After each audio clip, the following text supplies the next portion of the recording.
my memory, but it does. Hey, Bear. I hear this lightly echo through the river. Hey, Bear. I suddenly feel the man's grip loosen, and I fall completely submerged in the cold water. I inhaled some because he dropped me so suddenly. I get up and begin coughing up the water that I accidentally drank, and I see a group of people coming down the trail through a gap in the tree line. About 8 of them, walking with a sense of urgency like they were on a mission. Then I see one of them is my mom. I hear her yell my name. I grab my net and quickly pull my pole from under the water and begin walking towards the trail. I look back, and the man is nowhere to be seen. He seemingly disappeared, though I assume he quickly hopped up the opposite embankment he was dragging me to when he heard the people coming and ducked out of sight. I join the group relieved and decide that I'm done fishing tonight. It's not worth being potentially molested and killed by a dirty Q-tip looking curly-headed creep. The last thing I see being that stupid pink hoodie. It was 3 a.m. and the sky was still bright. It turns out that my mother had gotten worried that I hadn't returned from fishing yet, so she sent my brothers and cousins with a walkie-talkie to go and look for me. They scorned the trail for about 30 minutes, and they suddenly came upon a mama bear and her cub. They contacted my mom on the walkie-talkie and told her that they ran into a sow and her cub. My mother, rest her soul, went into her own mama bear mode, and in order to protect her own cubs, she grabbed a rifle and as many people in the neighboring camps as she could, and they set off on the trail to find my brothers, cousin, and me. They just happened to stumble upon me first, but we found my brothers and cousins soon after. We made our way back to camp, and I sat up by the fire for about 30 minutes, thinking about what all just happened. No one saw the man, and I never told anyone what happened, maybe embarrassed that I did nothing to fight the man off. This just goes to show you that even in the woods in Alaska, you never know who may be watching you.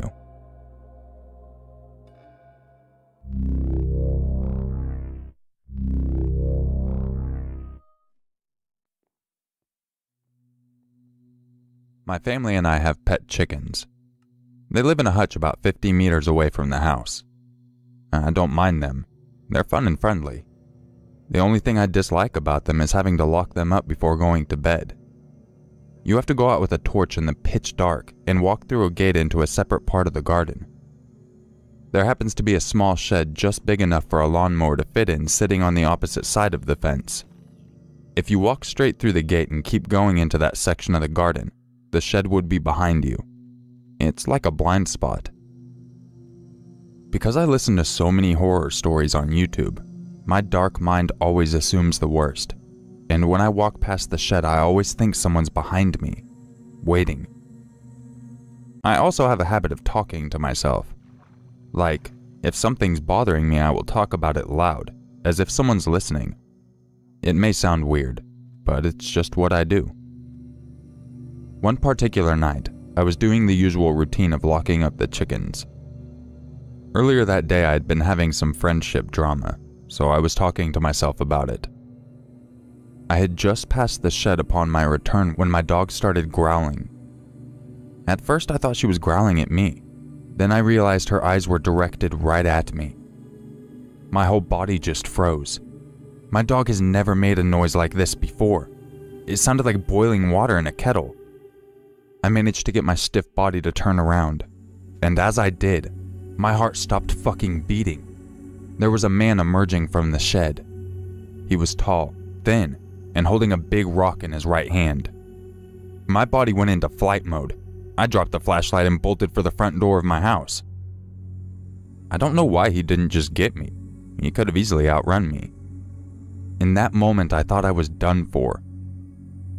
As soon as I was inside, I slammed the door shut and locked it. My dog is a wuss, so of course she followed me in. My mother and my 2 younger siblings looked confused as they just stared at me, so I filled them in. My mother called the police, and the 4 of us huddled on the couch just watching the glass door. We didn't see him again until the police arrived. They found him crouched in the shed, along with the rock which had dried blood on it. I don't know whose blood it was. When the police took him in, He confirmed that he had been watching me lock the chickens in from the shed that night, and the only reason he didn't attack was that I seemed to be talking to someone. When I walked past him on the way back, he came out with a rock, and when he saw that I wasn't with anyone, he was dumbfounded, so he just stood there. That's when I ran. He's currently in prison for trespass against a property. My family's okay, just a little shaken. The scariest part of this ordeal was the thought that if I hadn't been talking to myself, I might not be alive today. And if I hadn't been there to warn my family, he could have taken them too.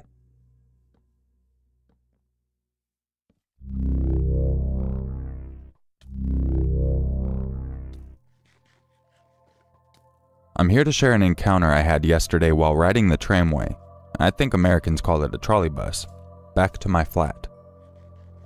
I live in a town called Roubaix, close to Lille, in France. The city is infamous for its crime rate, the kind of crime taking place there, and the fact that police are not welcome. It was around 8 p.m. when I went to the tram station. Here the tramway is safer than the tube. I hopped in the wagon and immediately saw that I may have made the wrong choice. An obviously drunk guy was shouting at a guy, who after some time just got off the wagon. I kept listening to my music, not wanting to draw unwanted attention to me, and looked in front of me. At some point, I looked around and crossed the drunken gaze of the first guy. We locked eyes, and the guy started walking towards me. At this point, the doors were closed, leaving me no escape. He started telling me things like, "What's your problem, fucker? Why are you looking at me?" and other nonsense that kind of guy says. I knew I had to keep calm, so I answered calmly, thinking that maybe this would calm him down too. I didn't even look at him directly. But of course, it seemed to infuriate him even more. He started throwing his fist at me, always stopping a few centimeters away from my face and saying something like, "Stop talking, it makes me want to Then he proceeded to tell me what he was going to do, what people on his street do when they get in a conflict with someone. Kill them. I'm living in a city where this kind of shit happens on a daily basis. For example, not even a week after I moved in, a guy had his throat slit because he asked two drunken guys to stop insulting each other. 2 days later, a cop was found shot by a guy who was armed with an AK-47, and so on. So yeah, when someone tells you that he's going to kill you here, there's a 50-50 chance that he will actually kill you, or at least try to.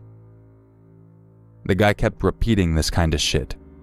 Fortunately, there was a lot of people around us, and even though no one did anything, a little girl and her mother in the front of the bus seemed to calm him down every time he looked at her. But every good thing eventually ends, and everyone in my wagon got off, so I was left alone with him. I went in the second wagon, thinking that maybe, just maybe, he would drop it. But the fucker wasn't gonna let me go that easily, and he followed me. New wagon, new faces, a granny sitting up, and a family, a child, parents, and adult relative, sitting on the 2-seat rows. The guy, I will call him the Arab dude from now on, since that's what differentiated him from the other passengers, got aggravated. He started to hit me as a friend would do, but way harder than a friend would actually hit, to the chest, shoulders, etc. At some point, he even took my sunglasses and started tearing them apart to show me that he really doesn't give a fuck, to which everyone actually took notice that something off was taking place. The guy started getting more violent, even tried to grip my throat at some point. I quickly avoided him, and then looked at the grandma and asked her if she was gonna do anything or let me get beat up. So she decided to sit down on one of the 2 rows, leaving an open space between her and the father previously mentioned. She took my arm and told me to sit with her, and that they would protect me. Then it became worse. The Arab dude kept insulting me, so the mom asked him to stop as there was a child with us. The guy calmed down for a bit, but soon started to go wild again. The father stepped in, telling him to leave us alone and get the fuck out. The Arab dude started insulting both of us, and kept telling me that now he was going to kill me. The mom went into bear mode, and stood up as I told the granny to contact the driver with the emergency phone. The tram stopped, and we got up to leave. But the guy jumped on me, and we got in a weird position. You know when both people are kind of holding each other by one of their wrists? The driver got out of his compartment and started coming towards us. As he approached, the guy went crazy. He was yelling at me, and he actually proceeded to hit me. Fortunately, between his drunken state and my firm grip, he could not lift his arm, which gave enough time for the driver to break our stance, put the man behind him, and hold the guy while all of us got off the train. That family and I had to wait 25 minutes for the next train to arrive, and even though they tried comforting me, I was left on the ground crying out of fear. I did not provoke the fight, but what I saw in the guy's eyes was pure hatred and a fierce bloodlust. I'm convinced that if these people didn't help me, I would have been killed by a drunk guy for no reason.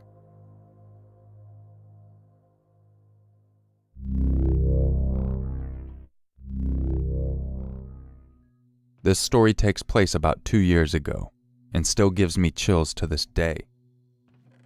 It was early April, and the young leaves and plants had just started to show themselves. I live in Brittany, France, and there are a ton of woods where I live, so I always go for long walks along the animal trails in spring. One day I decided to walk along this fairly old trail that led off from some sort of nearby road, which I had gone down many years before. I remembered that it was a quite beautiful trail the further you got in, and there was an old galvanized metal shed at the end. I had always thought that it was strange that somebody would come into the middle of the woods and build a metal shed, but there was a fair bit of tree cutting around the woods. I thought someone must be storing wood in there, or maybe some machinery. I walked along the trail enjoying the spring air until I reached the shed. It looked a little older, but had hardly changed since I last saw it.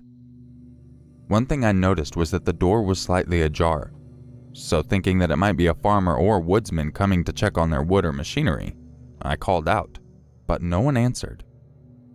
Feeling a little clumsy, I went up and knocked on the door, but still, no one replied. What hit me, though, was a disgusting smell that made me almost gag. I covered my mouth and nose with my shirt and opened the door. What I saw will forever be etched into my brain. There was a body of a man sitting on an old wooden chair in the middle of the shed. His arms and feet were chained to the chair. He looked like he'd only been there for about a week because his skin had turned a greenish color. His eyes were almost missing, and the worst part was his head was directly facing the door. It looked like he was staring at you, which is even creepier because his eyes were just dark sockets. I sprinted like I had never done in my life, only stopping once to vomit from exhaustion and shock. I'm not sure why I ran. The body couldn't harm me. I think it was just because of fear. I got back to my house and immediately called the police, who later told me that the body was a 53-year-old farmer who lived about 20 kilometers away. He went missing about a week and a half prior. They also found some large rat traps, some bags of what appeared to be salt, and a sponge that was soaked in dried blood. And that's all they ever told me. I don't think they ever caught the person, or people, who did this to him, which makes this even creepier knowing that whoever did this is still out there, and I will never forget his blank eye sockets staring back at me. That's an image that will haunt me for the rest of my life.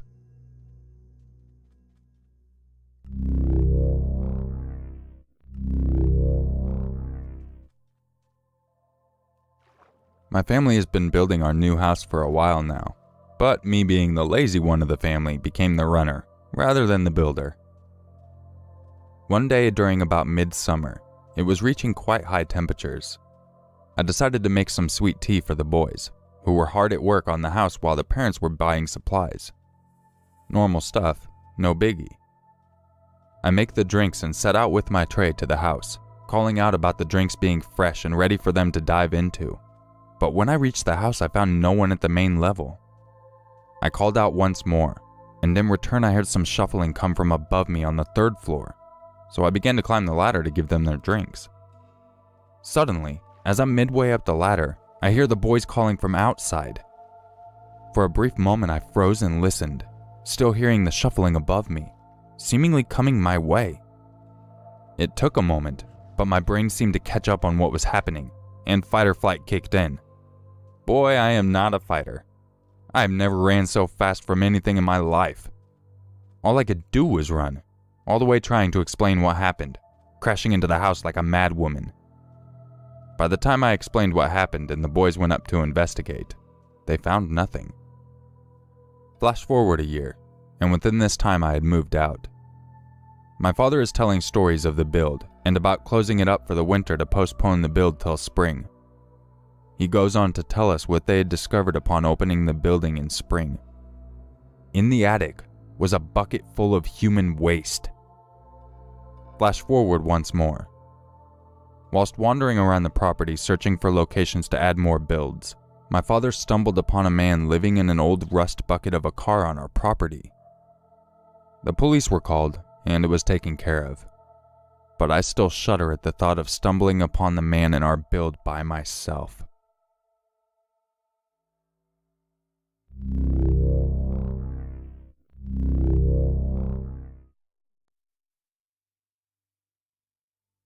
To begin this off, I live in a nice city in North Dakota. Yeah, I know, the most boring state ever.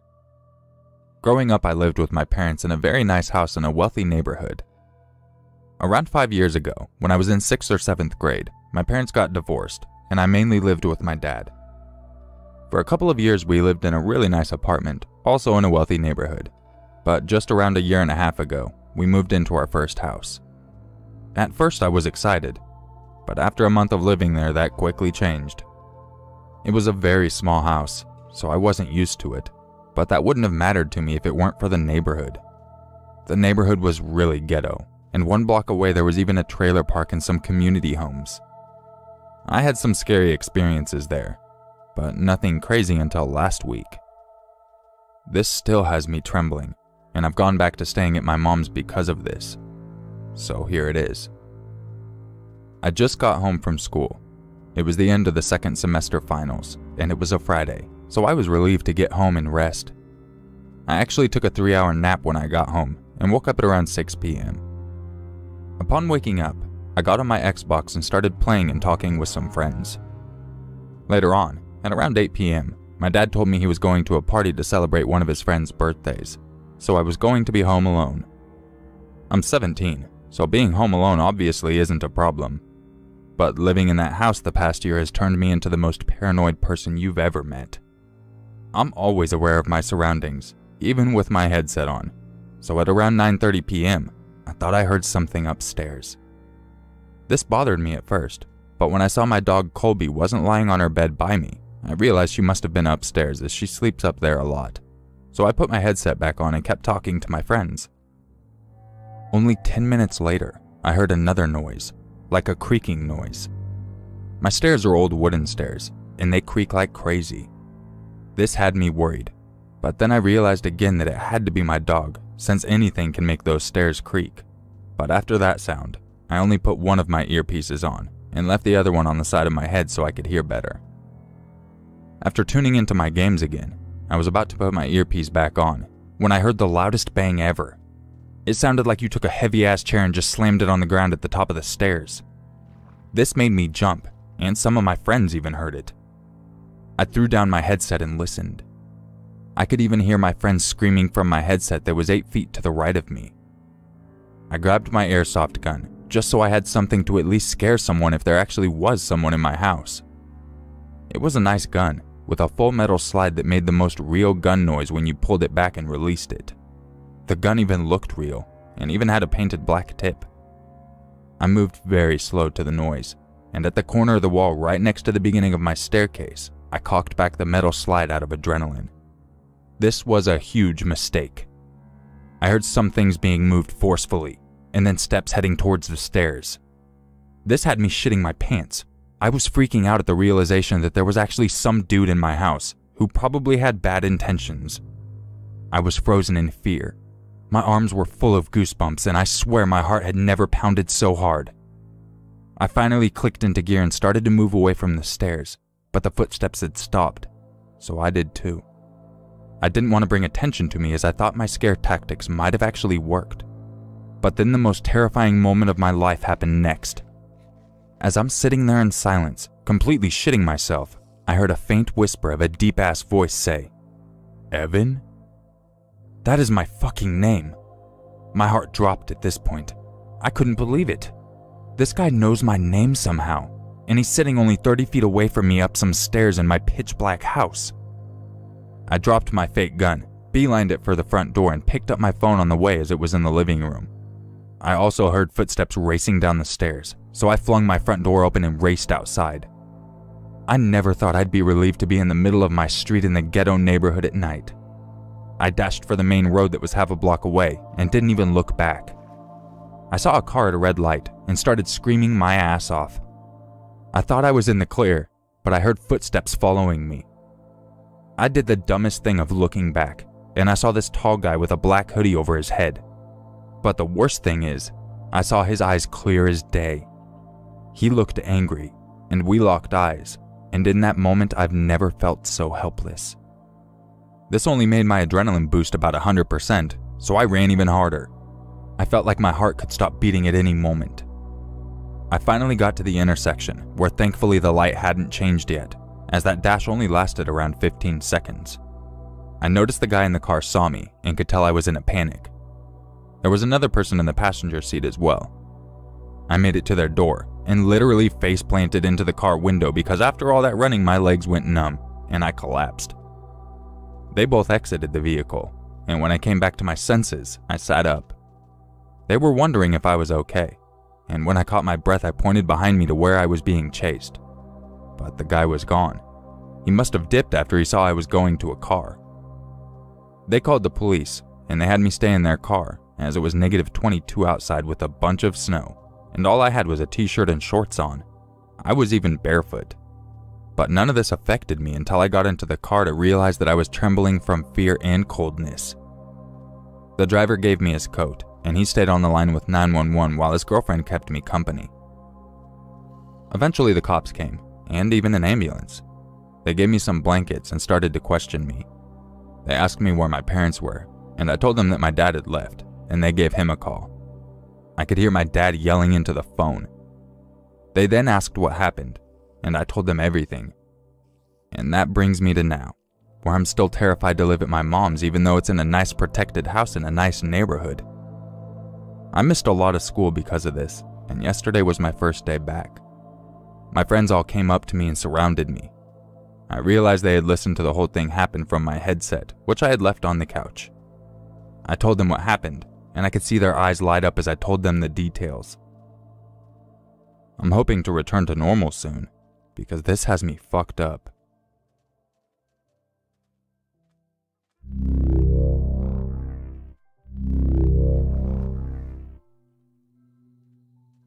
Just for reference, I'm a female and at the time I was 21.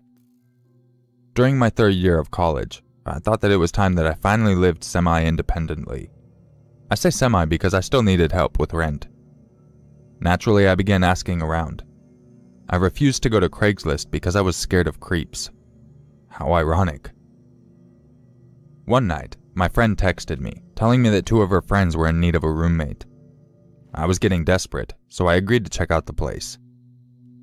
A few days, phone calls, and messages back and forth later, I drove down to the address I was given. I arrived at a decent-looking brick building and walked up to the apartment number I was given. I was greeted by a boy, who was honestly really cute upon first meeting him. Long story short, me and the boys got along great. We'll call them Amar and Josh. We decided it would be great to move in with each other, as we had mutual friends, and they seemed wonderful. Okay, on to the weird shit. I'd already lived there a few months, and learned a lot about Amar and Josh. I'd noticed Amar was very loud.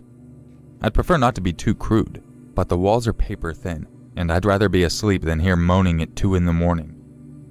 When I'd ask him to stop, he'd just get embarrassed and defensive, telling me to stop listening to him and being a creep. This annoyed the shit out of me, but I'd figured it was no use in fighting with him. Amar was also a very dark person. He listened to death and rap metal, and had pictures of gore and other stuff like that in his room. Josh. Well, he was the college boy with a guitar kind of guy. Laid back, kind, supportive, and really honest in a cool way. He was really musical, which was cool, but sort of annoying. But he was good, so eh. I'd noticed one day that my favorite bra went missing. I'd figured there was a mix-up with the laundry and thought nothing of it. I was embarrassed to ask anyone for obvious reasons, but I figured it would have turned up. But it didn't. In fact, more things went missing. Not just bras either. Underwear, jewelry, headbands, and even notes I'd taken for my schoolwork would go missing. I started to get pissed off by it. I decided to call a house meeting. This was like a family meeting for the three of us whenever there was a real problem. I told them about my things disappearing, and neither one of them even batted an eye. Josh just said that maybe I'd lost them, and Amar asked if I needed a tampon. I was furious. I decided to do something really bad that day. The boys would often go to our mutual friend's place to play games and drink alcohol, and who knows what else. One day when they were gone, I snooped. It was wrong, but I snooped. I checked Amar's room first. I found nothing that was in plain sight. I checked Josh's room. It was the same. That was until I checked under Josh's bed. I looked under the bed using the light on my phone as a flashlight. I found a large shoebox under the bed. I pulled it out, taking off the lid and peering inside. I found my underwear and bra immediately. I also found a choker I'd bought a long time ago. Underneath it, though, I saw something different. I saw pictures. They were of a girl with long brown hair in various states of undress, both asleep and awake. The girl seemed unaware of the photos being taken. The girl was me. The boys got back and I screamed at Josh, telling him I was going to call the cops and making a lot of really threatening statements. Josh responded differently than I thought, though. He didn't apologize. He told me I was beautiful and that the world loved seeing me. I didn't understand at the time, but then I noticed Amar was seemingly unfazed. "Did you know about this?" I screamed at him accusingly. He just walked away, retreating to his room like a pussy. Excuse my French. I later found out that they'd both been uploading my pictures to porn sites, and even selling the ones of me fully undressed. I don't even know how they got these pictures. All I know is that I got the fuck out of there. I still regret not calling the cops on their sorry asses. But what would I have said? I cut all ties, stopped talking to our mutual friends, and blocked their numbers. I'm never getting a roommate again.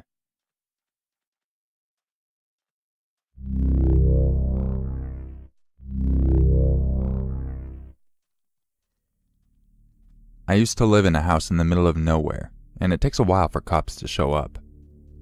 I'm a 21-year-old male, and I was 15 when this happened. My dad wasn't there when I was born, and my mom died when I was 12, so my brother had been taking care of me since I was little. My brother used to work a lot, and he would be gone for hours, or even days.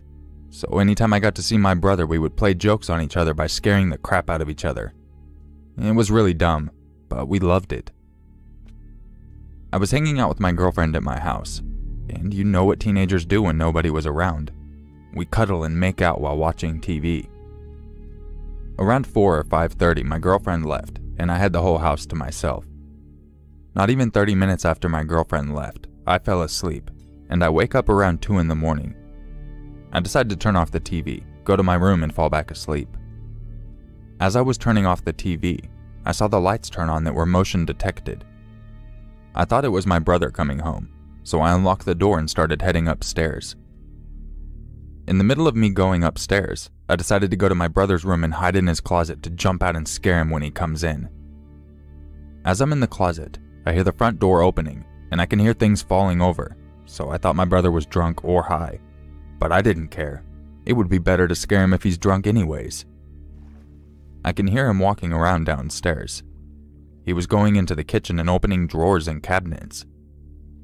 I walked out of the room and started walking downstairs to spy on him. I was looking at him and noticed his clothing was different. It's not like what he normally wears. He was wearing a brown jacket, brown cargo pants, and running shoes. I called out his name. "Hey, Cameron!" Then I turned around and ran really fast up the stairs and went back into the room. Before I went back into the closet, I turned around and said, "Hey, dumbass, up here!" and went into the closet, waiting for my brother.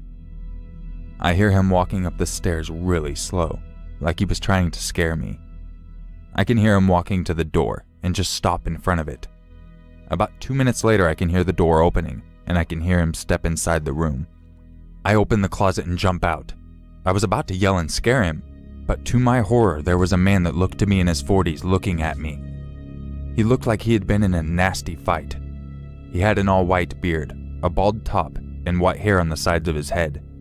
His face was so rough and he had burns on his face. As we were just looking at each other, I was frozen. I could not move. I can hear my own heart beating like someone ripped out my heart and put it to my ears. I tried to be a big tough guy and say, "Who the fuck are you?" But all I got was, "Who the..." My voice cracked so hard. The man noticed and even smiled.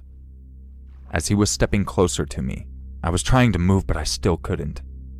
Now he was right in front of me. He lifted his arm and placed it on my shoulder, then slid down my arm and he turned me around and started touching me. I couldn't fight back. I was trying, but I couldn't. He pushed me on the bed face down and pulled my pants down as he was getting ready. I remembered that my brother keeps a pocket knife under his pillow, so as he was still getting ready, I slid my hands up towards the pillow. I slipped my hand under the pillow and flipped the blade, and I guess he heard the flick of the blade because I heard him say, "What?" And before he did anything else, I turned around and jabbed the knife into his shoulder. He let out a horrifying scream, so I pushed him out of the way and ran out of the room and down the stairs to call the police. As he is still screaming, I told the lady that there was a man in my house. The lady said an officer will be there in 30 minutes, and she told me to stay on the line, but I ran outside and hid in a bush to wait for the police. While I was in hiding, the guy never even came outside. 30 minutes later, the cops came, and they arrested the guy. They said they found him in my room touching himself and rubbing his stab wound. That's how fucking crazy this guy was. I know this story is hard to believe, but it's true. It was hard writing this story out. Sometimes I get embarrassed while telling it.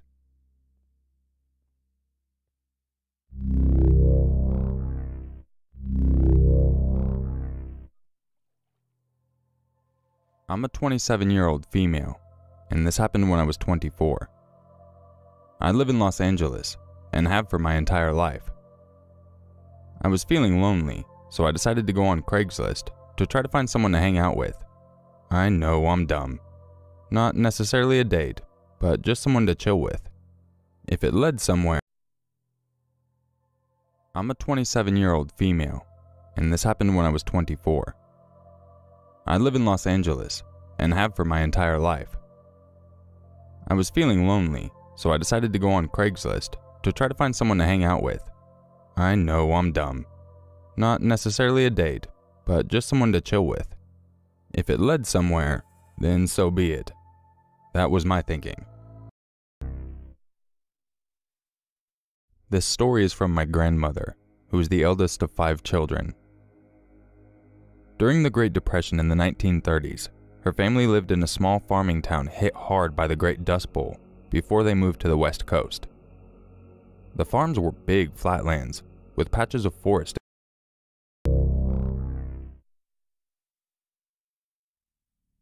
This happened to me a few years ago. I need to give a few background details before I begin. I am female, and my mother is from Ethiopia, and my father is a Mississippi native. I'm a few shades darker than most couples.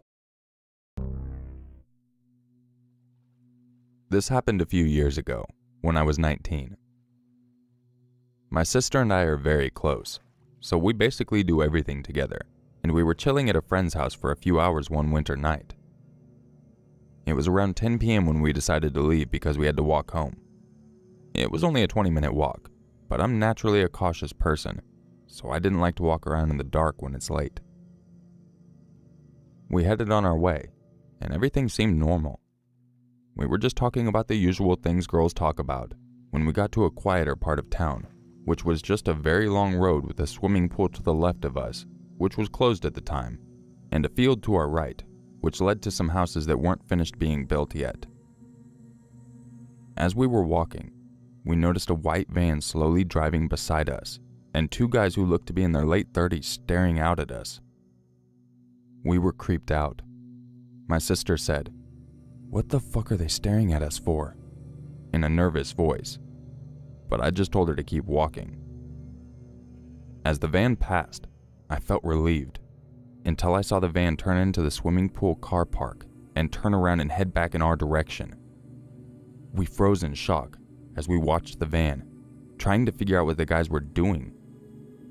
I looked around, but there was no one else around. We were all alone. This is when things got even scarier. The van pulled up at the sidewalk, only a few feet away from my sister and I, and one of the doors swung open and a guy got out and started to walk towards us. I panicked, grabbed my sister's hand and shouted for her to run, as I ran and pulled her through the field to our right. I looked back for a second as we were running, and to my horror I could see the guy running a little bit behind us. We eventually reached the area where the houses were being built, and we hid behind a large dumpster. We were terrified. My sister rang her boyfriend, quietly crying into the phone as she told him what was happening, trying to be as quiet as possible. He told us to stay where we were and that he was on his way to get us. As we waited alone and scared to death, we could hear the guy's footsteps close by. We were too scared to look out from behind the dumpster to see where he was, so we just held on to each other, almost holding our breath in case we even breathed too loud. After what seemed like forever, my sister's boyfriend called her and told her that he was walking towards the houses now with two of his friends, and that they had brought crowbars and weapons. Once we heard him close enough, we ran out to him crying, but also relieved. The two guys in their van were nowhere to be seen. My sister's boyfriend drove us around for a while before he dropped us off at home to try and find them, but they never did. I have no idea what those guys wanted from us, but I know it wasn't good. My mother thinks they wanted to kidnap us. I'm just glad they never caught us. I'm 23 now, and I haven't walked home at night since.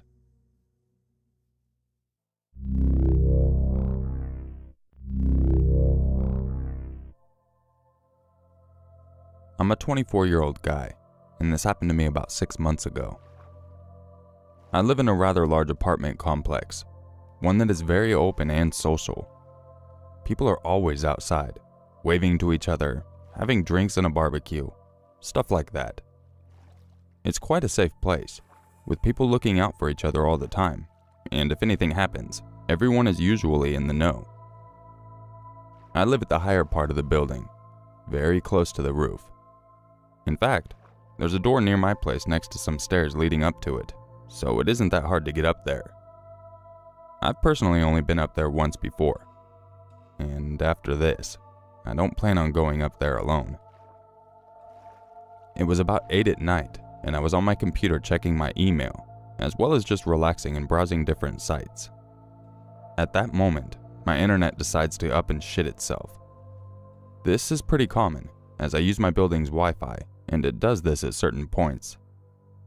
This would be okay, but I was reading about 3 important emails and couldn't check the